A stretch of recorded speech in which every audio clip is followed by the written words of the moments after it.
Azərbaycan mədəniyyəti tarixinə intibah dövrünün başlanğıcı kimi daxil olan 60-cı illər estrada musiqimizə yeni düşüncənin, yeni yaradıcılıq istiqamətinin əsasını qoyan istedadlı gənclərin gəlişi ilə yadda qaldı. Belə istedadlardan biri də gənc bəstəkar və ifaçı Polad Bülbüloğlu idi. Onun insanı düşündürən, təxəyyülünü oyadan, ruhuna hakim kəsilən mahnılarının sədaları altında bütöv bir nəsil yetişdi. Zövqü və dünya görüşü formalaşdı. Mehriban baxışlardan ömrümün yoludur bu. Polad Bülbüloğlu Azərbaycan xalq musiqisi elementlərini müasir ritmlərlə özünə məxsus şəkildə birləşdirərək nəinki Azərbaycan, bütün Sovet estradasında yeni bir istiqamət yaratdı. Onun nəğmələrinin hər ahəngində, hər intonasiyasında yurdumuzun gözəllikləri, tarixi, insanlarımızın sevinci, kədəri, sevgisi, həsrəti öz ifadəsini tapırdı.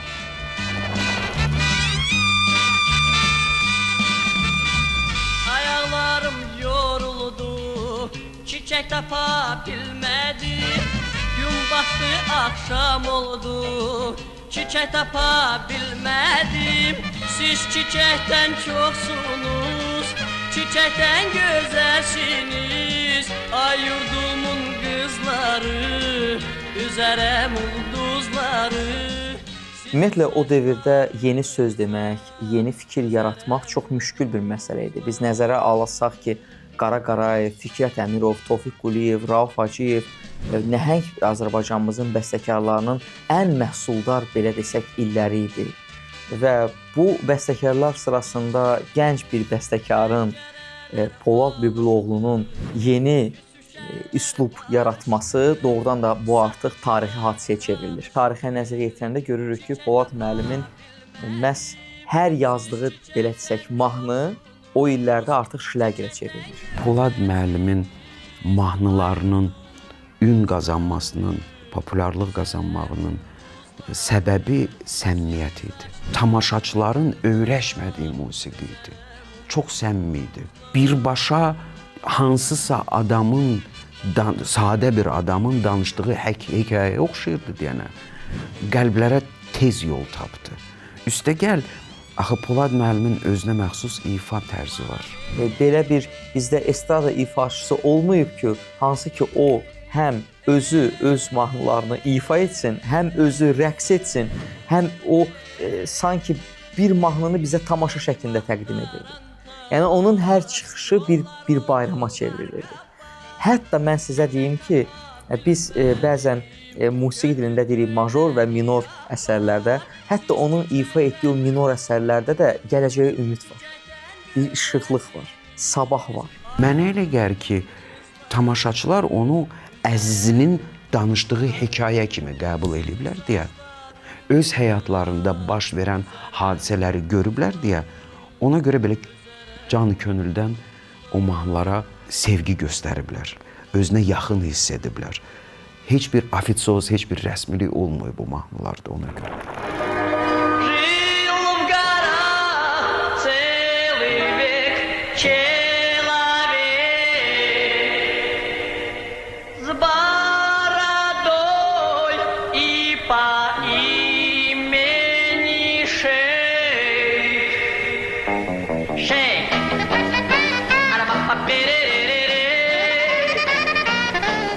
O dövrdə Moskvada belə mahnıların vüsət alması, populyar olması bu asan məsələ deyildi.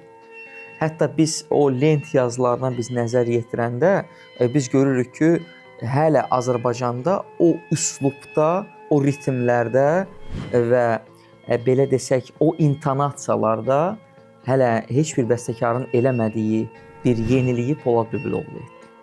Polad Bülbüloğlu səhnəyə çıxmaqla çox pozitiv, eyni zamanda çox sərbəst bir özünə məxsus belə desək jestlərlə, intonasiya ilə öz tamaşaçılarını belə sevindirirdi. Polad müəllim özünə məxsusluq gətirdi səhnəyə. Polad müəllim səhnəyə hərəkət gətirdi, azadlıq gətirdi. Polad müəllim emosional ifanı tamaşaçıya təqdim etdi. və bu aşıb daşan böyük enerjinin arxasında böyük istedad və böyük məktəb durmuşdu deyənə çox uğurla alındı. Ulduz kimi tam hüquqlu parladı və bu parlama artıq 50 ildən çoxdur ki, hamımıza ləzzət verir. Biz indi Azərbaycan bəstəkarlıq məktəbində, mən bunu peşəkar musiqiçi kimi demək istəyirəm, biz bir neçə bəstəkarları oxşada bilirik bir-birinə. Mən onu efir vasitəsilə demək istəmirəm, amma biz oxşada bilirik də, bənzəyir. Biz deyirik ki, filan bəstəkardır, filan bəstəkardır. Amma Polad Bülbüloğlu da biz bunu deyə bilmərik. Polad Bülbüloğlu'nun öz üslubu var. Biz onu eşidən kimi, dinləyən kimi biz bilirik ki, bu Polad Bülbüloğlu'nun musiqisidir. Polad Bülbüloğlu da necə yaradırdı? O hər zaman mütaliə edirdi. O vaxtı özünün dediyinə görə o plastinkaları dinləyirdi. Həmişə axtarışdaydı. Axtarışdaydı ki, yeni ritmləri, yeni intonasiyaları, yeni intervallar gətirsin. Çünki təbii ki, burada Azərbaycançılıq ənənələrini hər zaman qoruyurdu.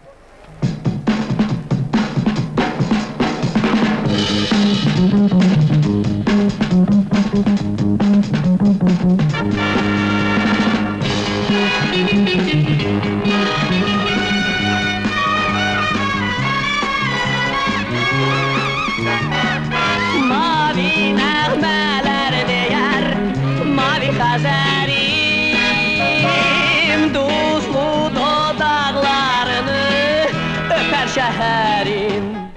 Polad Bülbüloğlu'nun həyat və yaradıcılığına yaxından bələd olanlar gözəl bilir ki, hələ tələbə olduğu dövrdə ona həm peşəkar bəstəkar, həm də müğənni kimi misilsiz populyarlıq qazandıran məhz Əli Səttar Atakiyevin 1965-ci ildə çəkdiyi İstintaq davam edir filminə yazdığı gözəl musiqilər və mahnılar olub.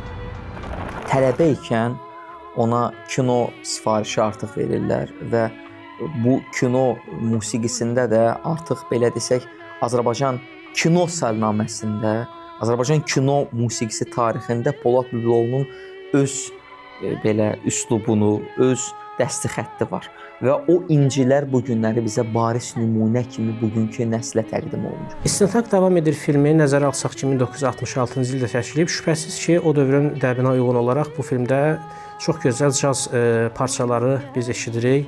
Həm bu instrumental variantda, həm vokal variantda Natavan Şeyxovanın ifasında. Burada həmçinin çox gözəl bir twist ifası var. Belə demək mümkündürsə, bu filmlərimiz içində ilk dəfə twist səslənən nümunələrdəndir.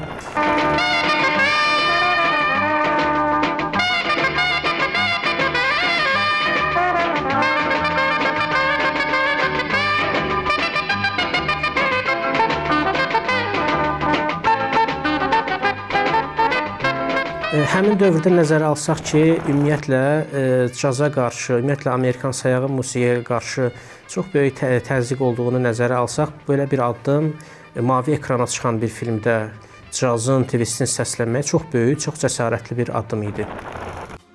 1968-ci ildə rejissor Arif Babayevin çəkdiyi Uşaqlığın Son Gecəsi filminə yazdığı musiqi Polad Bülbüloğlu'nun ən uğurlu işlərindən biri oldu. Təsadüfi deyil ki, 1969-cu ildə Kiyevdə keçirilən Prometey 69 kinofestivalında filmin musiqisi birdən-birə 2 mükafata layiq görüldü.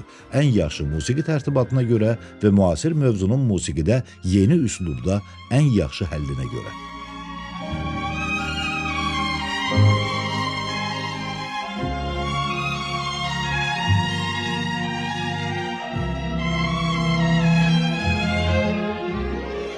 Elə bu uğurlu başlanğıcın nəticəsi idi ki, 1969-cu ildə 25 yaşlı gənc bəstəkar iki yaradıcı təşkilata, SSR Bəstəkarlar İttifaqına və Kinematoqrafçılar İttifaqına üzv qəbul olundu.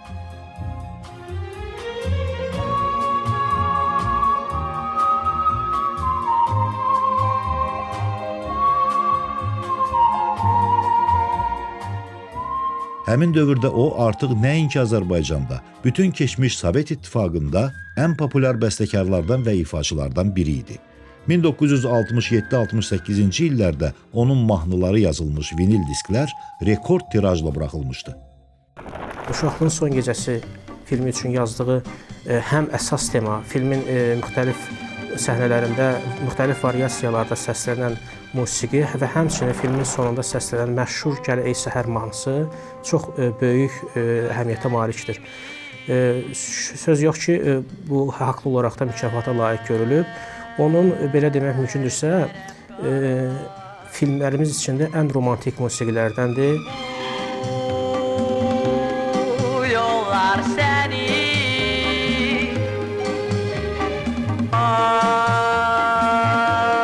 aparır hara. Yenə bu səfər güneş nur yerə elər. Bir təzə nağıl başlar dünya oyan güneş oyan. Dağlar var boya yoksa bu deniz uçar. Bir zulmet gece deniz kaçar. Gel ey seher, gel ey seher. 1971-ci ildə Ən vacib müsahibə filmindən başlayaraq Polad Bülbüloğlu'nun Eldar Quliyevlə uzun müddətli yaradıcılıq əməkdaşlığı başlayır. Ən vacib müsahibə filmində də biz Polad Bülbüloğlu'nun caza bir mənada demək mümkünsə qayıtdığını görürük.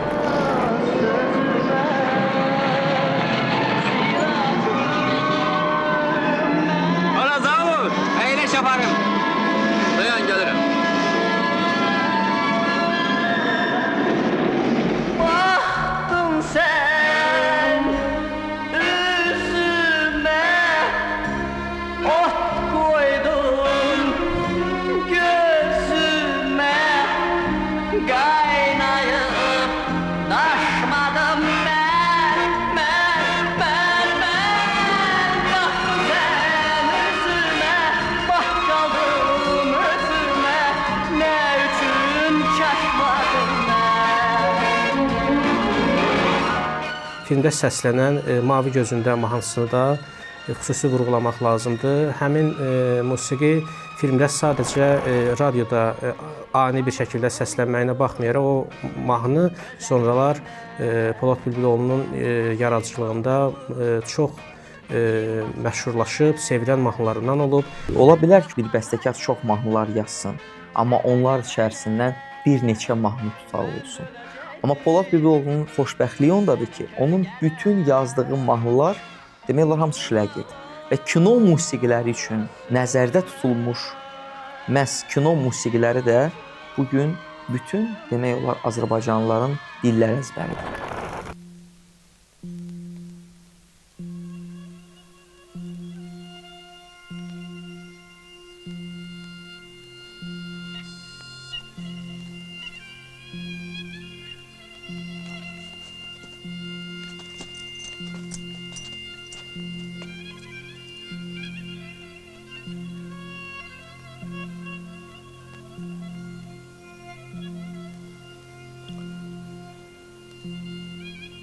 Mən Afşinə demişdim ki,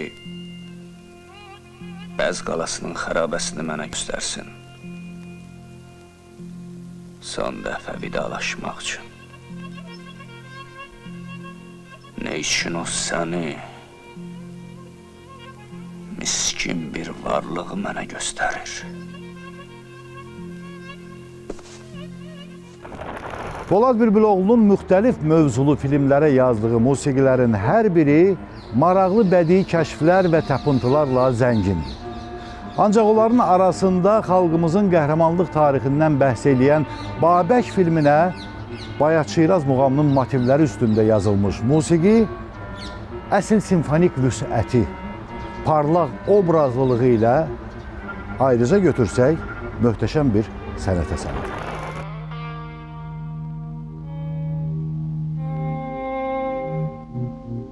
В степях и в горах, и в лесах, где хлеб человеческий труден, растили в поту и в слезах. 1981-ci ildə o, rejissor Yuli Gusmanın quruluş verdiyi və özünün bəstəkarı olduğu Qorxma Mən Səni deyən filmində həm də baş rola çəkildi. Polad Bülbüloğlu'nun həm aktyor, həm müğənni, həm də bəstəkar kimi yer aldığı bu film və burada səslənən mahnılar 80-ci illərdə görünməmiş populyarlıq qazandı. Вымещал на соседе. Взорвавшийся порох не гасит слеза, и снова под дулом немое. А кровная месть, словно пуля слепа, но чует, где сердце живое. И снова в прицеле не видно лица, а значит убийству конца. В лесах и в горах и в степях. Qorxma mən səninləyəm kinofilminin yubileyi keçirilirdi və biz müğənnilərə müraciət olundu ki, o filmdə soundtrack kimi Polad müəllimin musiqiləri idi. Bir mahnını hərəmiz seçib ifa edəcəkdi. Mən də seçdiyim mahnı Новорожденный огонь idi. Спрячу в ладонь новорожденный огонь. Azərbaycan, odlar yurdum mənim, sən namusum, qeyrətimsən vətənim, sən namusum, qeyrətimsən vətənim. Gözəl aranjman olunmuşdu. Elə bir xəstiyim tutdu ki, bu mahnı axı necə bir dəfə səslənsin yubileydə cəmi. Və mən o mahnı oxuyarkən həmişə nəsə belə Azərbaycan odlar yurdum mənim. Bu sözlər mənim ağlımda fırlanırdı. Zəng elədim xanım İsmail qızına. Dedim belə, bu mahnını çətin mən bir də nə vaxtsa, orijinaldakı rus dilində olan ifanın çətin mən nə vaxtsa bir də ifa eləyim.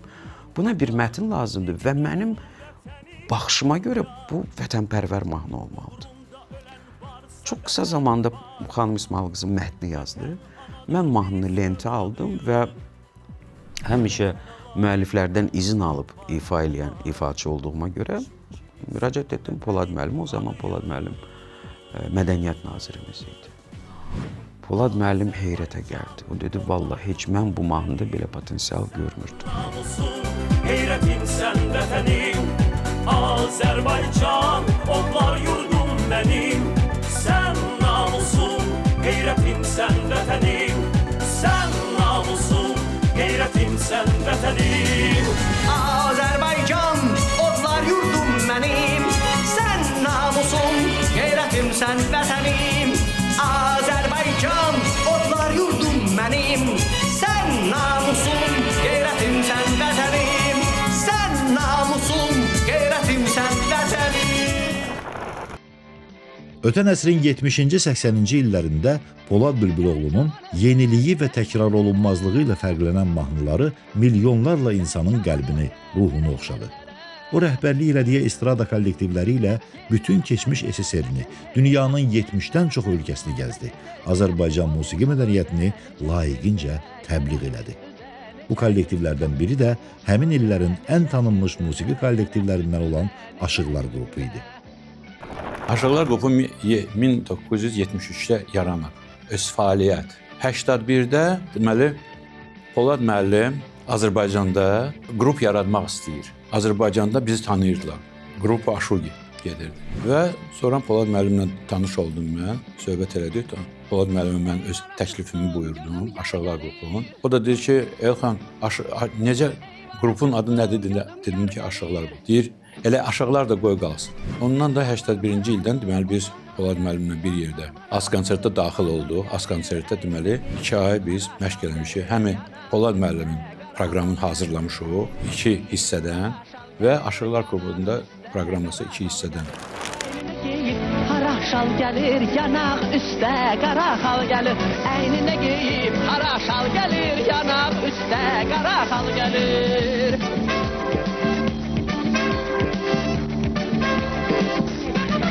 Mən çox minnətdaram Polad müəllimə ki, Polad müəllim öz fəaliyyətdən Aşıqlar qrupun oldu professional qrup. Nə qədər konsert vermişik Polad müəllimlə, bütün konsertlər yuxarı səviyyədə keçib və tamaşaçılar buraxmırdılar bizi. 2 saat konsert getməlidir, konsert gedirdi 3 saat. Sonra Polad müəllimlə biz işləmişik Rusiyyədə, Azərbaycanda. Gündə 3 dənə konsert verirdik. Polad müəllimi dəfələrcə çıxış vaxtı müşahidə etmişəm. Bəxtim gətirib və biz Polad müəllimlə bir çox ölkələrdə eyni səhnədə çıxış etmişik və hətta duet şəklində də çıxış etmişik. Demək istəyirəm ki, bu canlı qasırğadır. Polad müəllimin enerjisi həm zalı aparır, həm onunla bərabər səhnədə duran musiqiçiləri, həm də tərəf müqabilini aparır. Aparanda da elə düzgün istiqamətə aparır ki, bu böyük ləzzətdir. Bu mənim həyatımda, mən Polad müəllimlə eyni səhnə almağım barədə danışıram. Bəlkə də peşəkarlıq baxımından ən gözəl səhifələrdən birisi. Zaman keçdikcə dövrün tələblərinə uyğun olaraq zövqlər dəyişdi. Və bu dəyişikliklərin fonunda melodiyalar da dəyişdi. Başqa ahəngdə, fərqli janrda səslənməyə başladılar. Ancaq unudulmaz bülbüldən yadigar qalan musiqi inciləri, xalq nəğmələri Polad Bülbüloğlu'nun ifasında yenidən doğuldu. Onun özünəməxsus ruhu və nəfəsi ilə yeni həyat qazandı. Görelinden ayağımda değiştim, metrebime ayarım yetiştim. Ki cavasını ben özüm bezemiştim.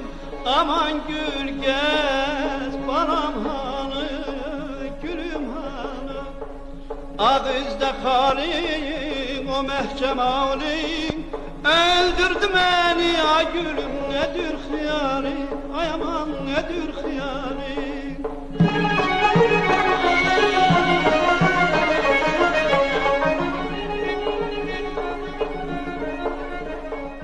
Bu böyük bir peşəkarın digər dahinin yaradıcılığına müraciəti idi və o Bülbülün gözəl səsində eşitdiyimiz mahnıların ikinci baharı başladı. Və bu həm də Azərbaycan xalq musiqisi, Azərbaycan bəstəkarlarının 20-ci əsrin birinci yarısında, bir 10 ildə o yana keçsək, yazdıqları nəhəng əsərlərin yenidən səslənməsi deməkdir. Uğurlu səslənməsi deməkdir. Ürəklərə yol tapan ifa idi bu. Və Polad müəllim bu işdə də bütün qalan işlərində göstərdiyi kimi yüksək parlaq peşəkarlıq göstərdi və böyük bir yaradıcı insanın mütləqdir ki, ürəyi böyük olsun. Ağızda halım, o məhcamalım, ağızda halım, o məhcamalım, yandırdı məni ay gülüm, nedir hayalım, yandırdı məni ay canım, nedir hayalım, nedir hayalım. Mən düşünürəm ki, illər ötsə də Azərbaycan bəstəkarlıq məktəbində, eyni zamanda Azərbaycan estrada üslubunda olan o incilər əbədi olaraq yaşayacaq və gələcək nəsillərə, belə desək, nəsildən nəsilə ötürüləcək. Buna əminəm, çünki sağlam düşüncəli, sağlam zəka ilə bu yaranmış incilərdir. Öldürdü məni ay canım, nedir hayalım, nedir hayalım, yandırdı məni ay gülüm, nedir hayalım, nedir hayalım. Polad Bülbüloğlu'nun bəstəkar kimi yaradıcılığı təkcə mahnı janrı ilə məhdudlaşmır. Onun simfonik əsərləri, simli və estrada orkestri üçün yazdığı süitalar, piyeslər təkcə Azərbaycanda deyil, dünyanın neçə-neçə nüfuzlu konsert salonlarında səslənir. Bunların arasında Kitab-ı Dədə Qorqud eposunun motivləri əsasında yazdığı və 2005-ci ildə ilk tamaşası olan Eşq və Ölüm 2 hissəli baletini xüsusilə qeyd etmək lazımdır.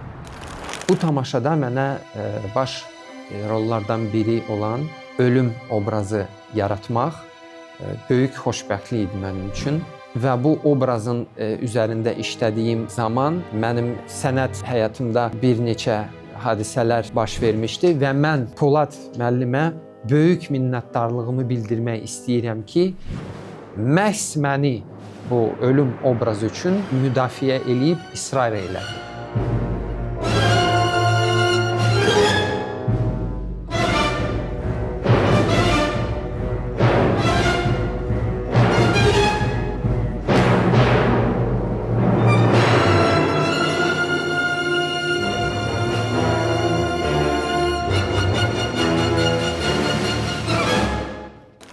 və unikal xüsusiyyətlərdən biri də o idi ki, bu baletdə, bu əsərdə, Eşq və Ölüm baletində ilk dəfə dekor yerinə ekranlar istifadə olunub və bu effekt tamaşaçılarda çox böyük təəssürat yaradıb. O ekranlar 3D sistemində, yəni möhtəşəm bir əsər alınıb. Orada bir səhnə var. Şər qüvvələri gəlməzdən əvvəl yuxarıdan qırmızı pərdə qəfildən düşür aşağı. O səhnənin mənə emosional təsiri indiyənə kimi yadımdadır. Musiqisi mükəmməl.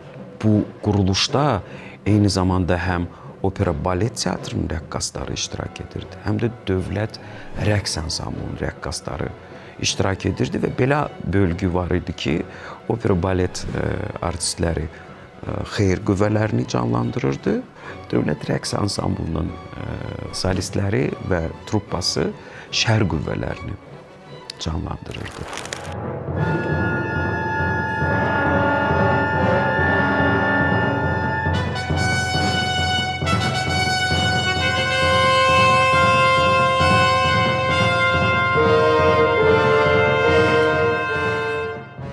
Bu bizim üçün də bir yenilik idi. Çünki bilirsiniz ki, biz milli rəqs ansamblıyıq və milli bir kollektivin balet tamaşasında, klassik balet tamaşasında iştirak etməsi həqiqətən də çox maraqlı idi və mənim özüm üçün də, çünki mən orada əsas rollardan birinə təyin olundum və bu bizim üçün böyük bir yenilik idi və həqiqətən də Polad müəllimin musiqisi çox rəngbərəng idi, çox gözəldir, çox maraqlıdır və həm də çox mürəkkəbdir. İkinci versiya fərqli idi. Artıq ikinci versiyada sırf balet artistləri ifa edirdi, opera və balet teatrının artistləri. Tam fərqli versiyalardır, yəni biri-birinə oxşamaz versiyalardır. İkinci versiyada başqa bir obrazı, Məlikxan obrazını mən ifa edirdim. O da mənim üçün yəni önəmli bir obraz idi. Bu tamaşanın ikinci versiyasında ən güclü səhnələrindən biri Ağı səhnəsi idi.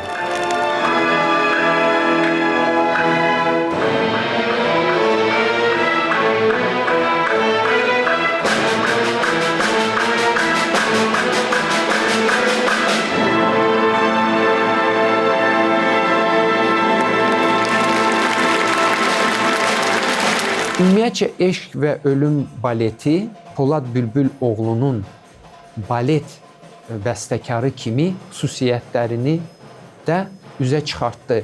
Çünki dünyada, tarixdə balet musiqini yazan, keyfiyyətli balet musiqini yazan bəstəkarlar elə də çox deyil. Çünki balet musiqisi spesifik musiqidir. Mən bir peşəkar kimi əminliklə deyə bilərəm ki, Eşq və Ölüm baletinin musiqisi rəqs üçün çox rahatdır.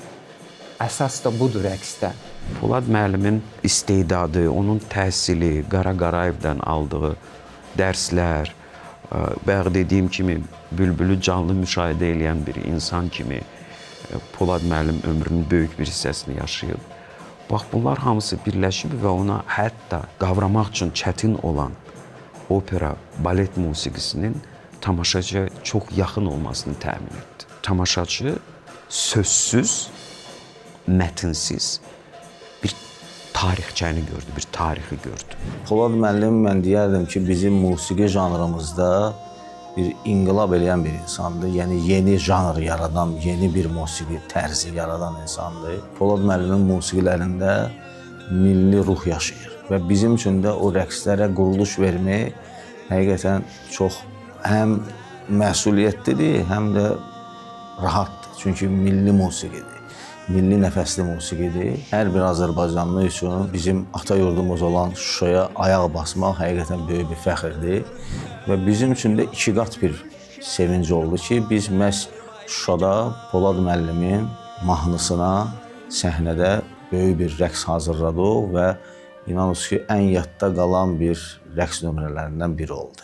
El qızları düzüm düzüm gül qıradında, min gül açır gəncəmizin hər budağında. Dost elləri Qarabağın qahvuğarlıdır, gen çölləri bu torpağın xoş baharlıdır. Bol bəhrəli muğan düzüm ildir,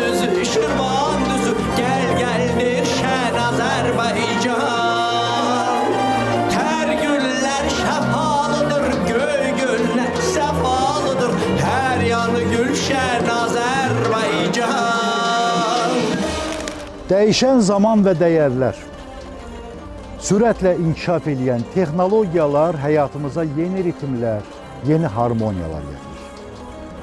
Ancaq bu dəyişikliklərin fonunda Polad Bülbüloğlu'nun musiqisi insanın daxili aləmini zənginləşdirmək missiyasını itirmir. Əksinə, yeni məna və mahiyyət kəsb edir. İllərin o tayından süzülüb gələn bu melodiyalar bugün də yaşından, peşəsindən, dünya görüşündən asılı olmayaraq hər birimizin qəlbini riqqətə gətirir. Hər güllər şəfalıdır, göy göllər səfalıdır, hər yar gülşən Azərbaycan. Dörd yanı gülşən Azərbaycan, hər yanı gülşən Azərbaycan.